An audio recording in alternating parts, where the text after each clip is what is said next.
আলহামদুলিল্লাহ, সমস্ত প্রশংসা মহান আল্লাহ রাব্বুল আলামিনের দরবারে, যে মহান রব্বুল আলামিন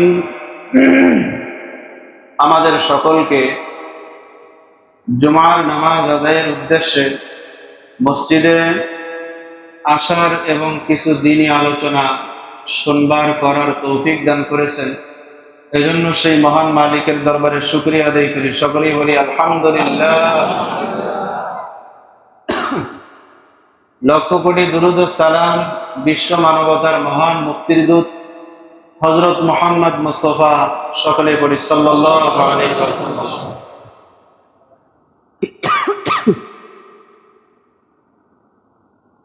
সম্মানিত উপস্থিতি,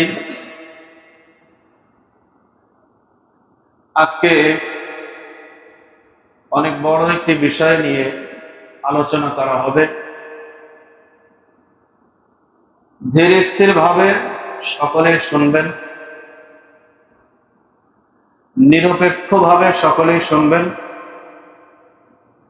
আলোচনাগুলো বোঝার চেষ্টা করবেন। কোরআনের আয়াতের দলিল, হাদিসের দলিলগুলো রেকর্ডিং করার চেষ্টা করবেন, যাতে ভবিষ্যতে নামাজ 5 ওয়াক্ত নাকি 2 ওয়াক্ত এটা নিয়ে কোনো প্রশ্ন না ওঠে। আল্লাহ রাব্বুল আলামিন এই দুনিয়াতে অসংখ্য অগণিত নবী রাসূলগণ প্রেরণ করেছেন। সর্বশেষ নবী হলেন হযরত মুহাম্মদ মুস্তাফা সাল্লাল্লাহু আলাইহি ওয়াসাল্লাম।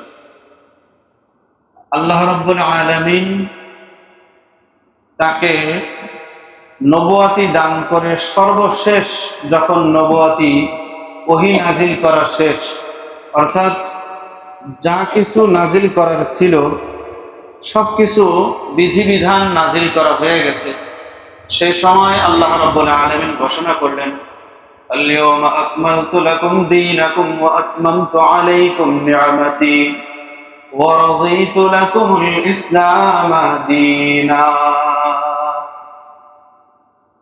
আল্লাহ রাব্বুল আলামিন বললেন যে, হে নবী,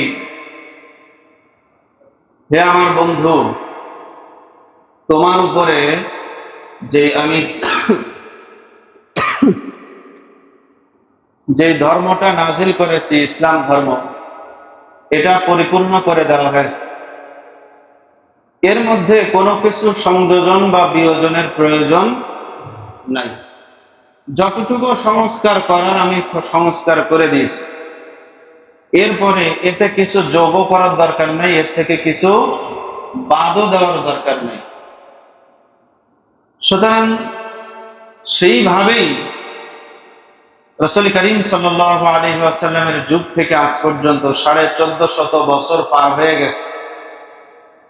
এই ইসলামের বিরুদ্ধে বহু ধরনের ষড়যন্ত্র রচিত হয়েছে এবং সেই ষড়যন্ত্র সমস্ত ওলামায়ে কেরাম এবং আপামর মুসলমান জনতা মিলে সেই ষড়যন্ত্র রুখে দিয়েছে। বাতিল ফিরকা যতই আসুক, তারা কখনো মাথা চাড়া দিয়ে উঠতে পারে না।